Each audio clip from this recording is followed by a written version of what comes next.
संगम की बेला है सुहानी, संगम की बेला है सुहानी, ये समय है बड़ा वरदानी। संगम की बेला है सुहानी, ये समय है बड़ा वरदानी। ये समय है बड़ा वरदानी, ये समय है बड़ा वरदानी, ये समय है बड़ा वरदानी, ये समय है बड़ा वरदानी। संगम की बेला है सुहानी, ये समय है बड़ा वरदानी। संगम की बेला है सुहानी, ये समय है बड़ा वरदानी।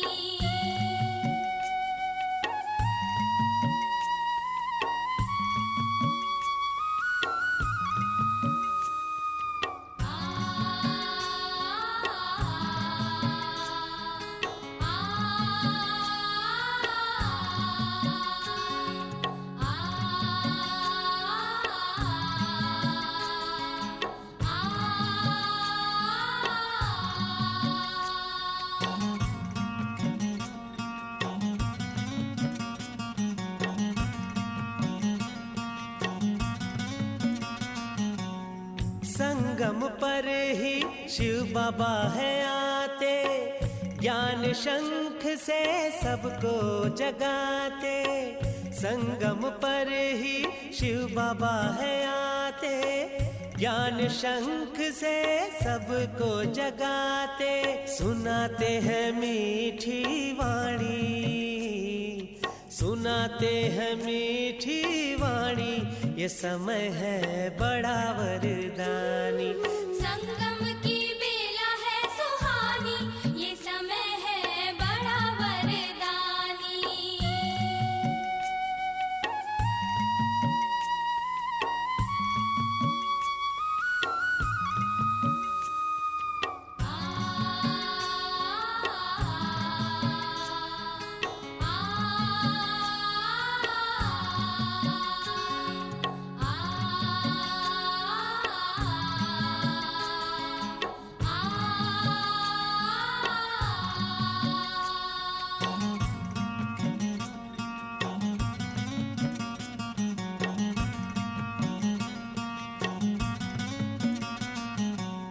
संगम पर ही ब्राह्मण बनते, सम्मुख शिव से बातें करते। संगम पर ही ब्राह्मण बनते, सम्मुख शिव से बातें करते। मिलन मिला इसकी निशानी, मिलन मिला इसकी निशानी, ये समय है बड़ा वरदानी। संगम की बेला है सुहानी, ये समय है बड़ा वरदानी।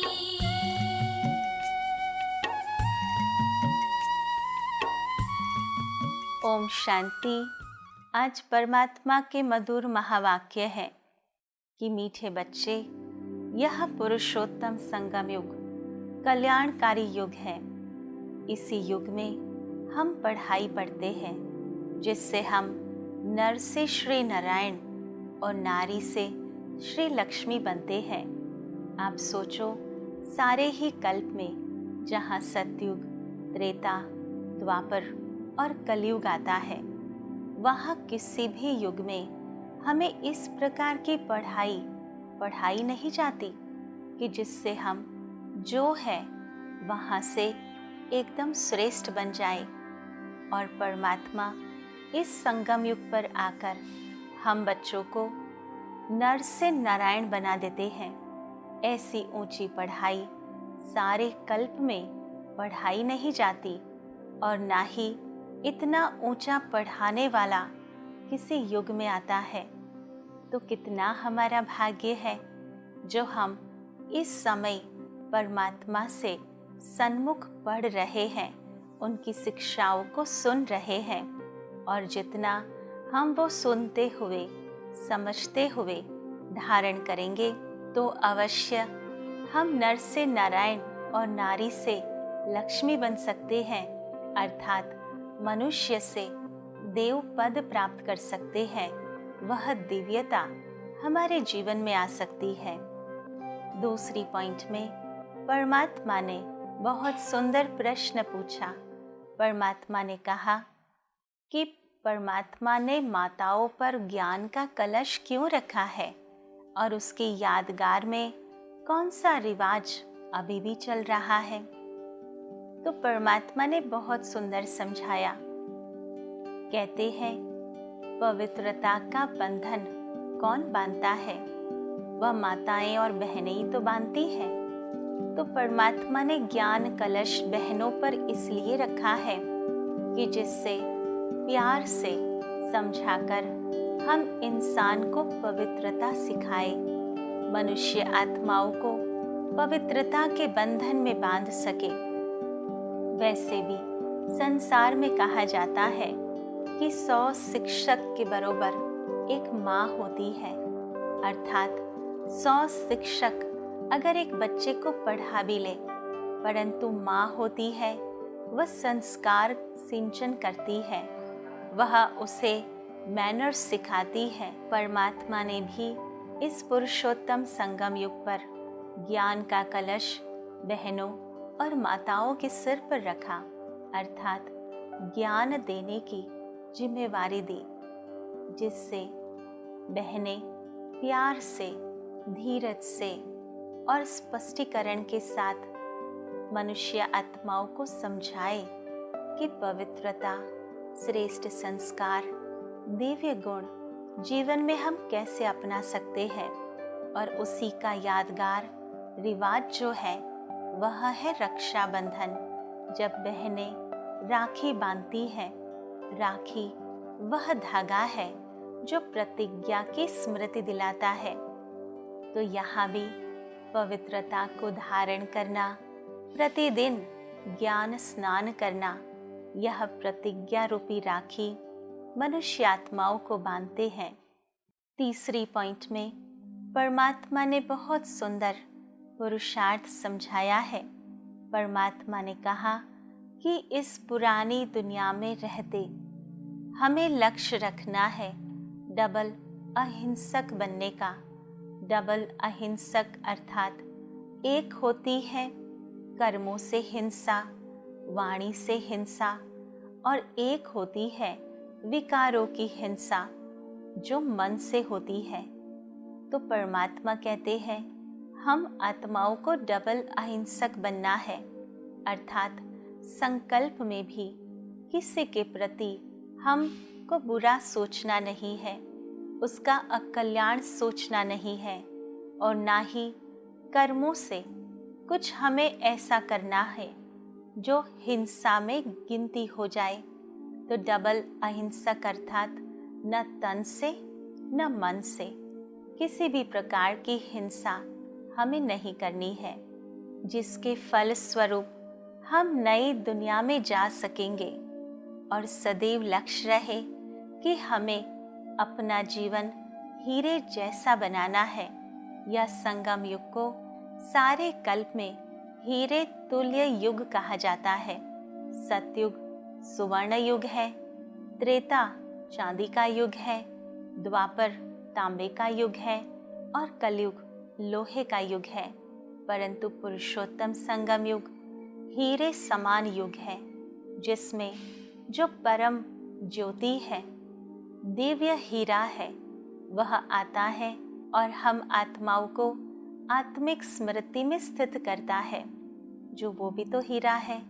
तो हमें हीरा देखना है, हीरे को याद करना है और स्वयं को बेदाग हीरा बनाना है। यह इस पुरुषोत्तम संगम युग में अभ्यास करना है।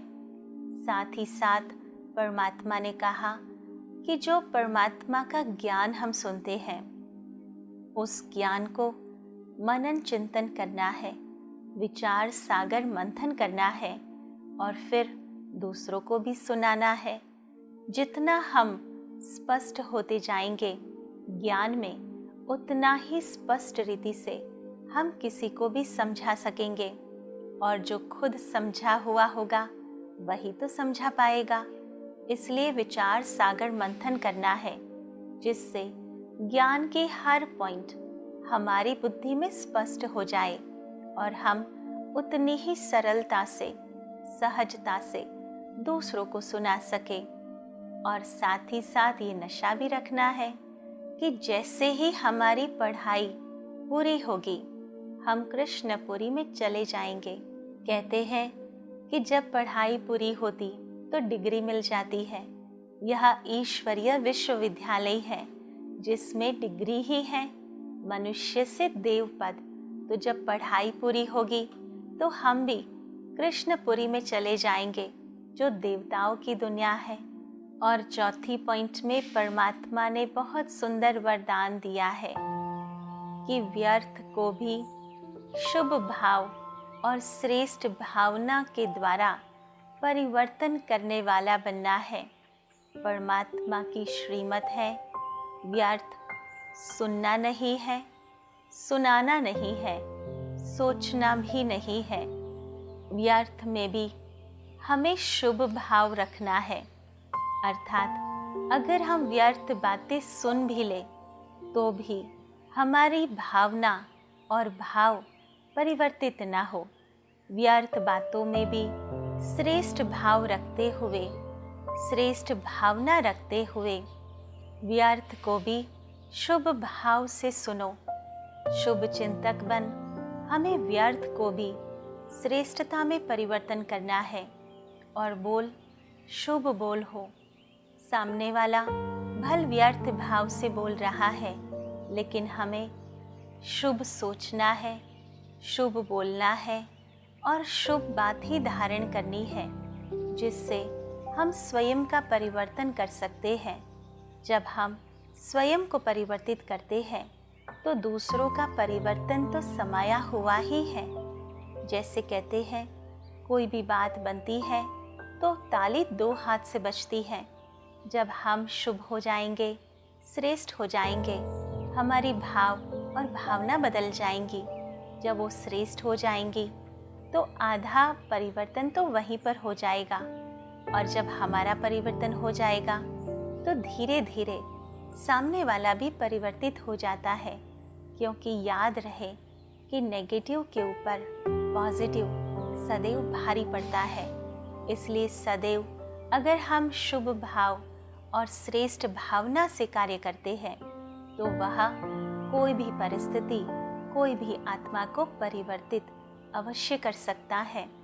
और उसी के संदर्भ में 5वें पॉइंट में परमात्मा ने कहा कि एकाग्रता की शक्ति से परिवर्तन में फास्ट स्पीड आ सकती है। हमको परिवर्तन तो करना है। काफ़ी लोग सोचते हैं, संकल्प भी करते हैं कि हमें स्वयं को परिवर्तन करना है, परंतु कर नहीं पाते। उसका कारण है हम विधि को भूल जाते हैं, और विधि है एकाग्रता। कोई भी बात का आप लक्ष्य रखते हो परिवर्तन का, तो उसमें एकाग्र हो जाओ। अर्थात कैसे एकाग्र होंगे? हमारा फोकस केवल एक पॉइंट पर रहे, और वो है जो हमने संकल्प लिया है उस पर।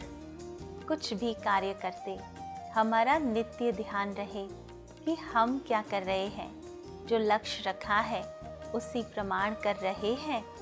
जैसे आपको भरा हुआ गिलास दिया जाए और आपको कहा जाए कि इसमें से एक बूंद भी छलकनी नहीं चाहिए, तो सारा ही चलते चलते आपका ध्यान कहाँ होगा? न कि आजू बाजू क्या रखा है, कमरे को कैसे सजाया है, कोई भी बात पर आपका ध्यान नहीं रहेगा। केवल एक ही बात पर ध्यान होगा, और वो गिलास पर, उसके पानी पर, कि उसकी एक भी बूंद नहीं गिरे। उसी प्रकार जब हम ये लक्ष्य रखते हैं कि मुझे परिवर्तन करना है, क्रोध को परिवर्तन कर प्रेम में उसको स्थान देना है, अर्थात शांत रहना है, प्यार से व्यवहार करना है, तो आप कोई भी कार्य करते आपको लक्ष्य रखना है कि एक शब्द भी ऊंचे आवाज से ना हो, एक शब्द भी बुरे भाव से ना हो, एक शब्द भी किसी को दुख पहुंचाने वाला ना हो, तो आप चलेंगे, व्यवहार करेंगे, लोगों के संपर्क में आएंगे, परंतु आपका फोकस एकाग्रतापूर्ण कहाँ होगा? हमारे वाणी पर। तो इस प्रकार एकाग्रता से हमें अपने परिवर्तन में फास्ट स्पीड लानी है। तो ये मुख्य 5 बातें जो आज परमात्मा ने हम बच्चों को समझाई।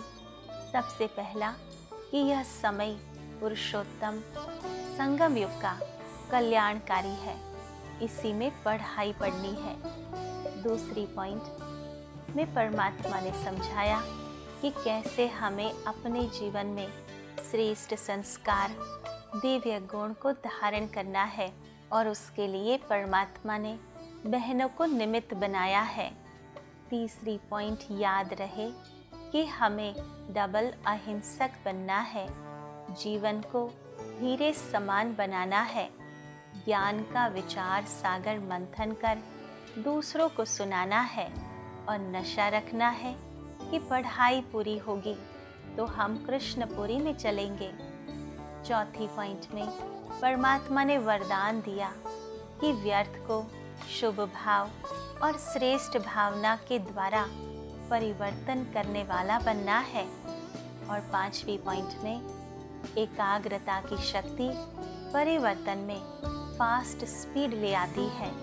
तो ये 5 बातों को ध्यान में रखते हुए हमें आज के दिन श्रेष्ठ अभ्यास, श्रेष्ठ पुरुषार्थ करना है। तो चलो उसकी अनुभूति करें। ओम शांति। मस्तिष्क के मध्य में स्वयं को दिव्य आत्मा महसूस करें। मैं आत्मा स्वयं भगवान की संतान, परम शिक्षक का स्टूडेंट, श्रेष्ठ संस्कार एवं श्रेष्ठ पढ़ाई को धारण करने वाला हूँ।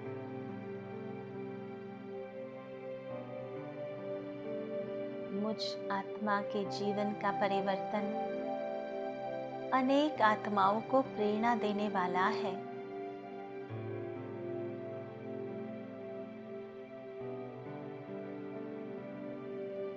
किसी भी परिस्थिति में किसी भी आत्मा के समक्ष मुझे सदैव शुभ भाव और श्रेष्ठ भावना को धारण करना है।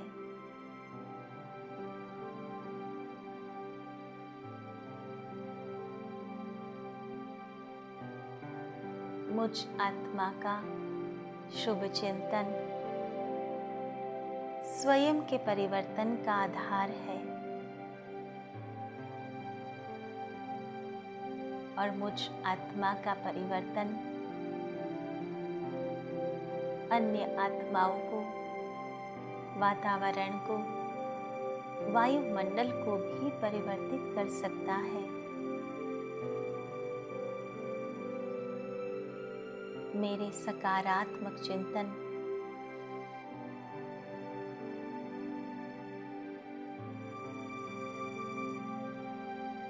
शक्तिशाली चिंतन किसी भी आत्मा को परिवर्तित कर सकती है।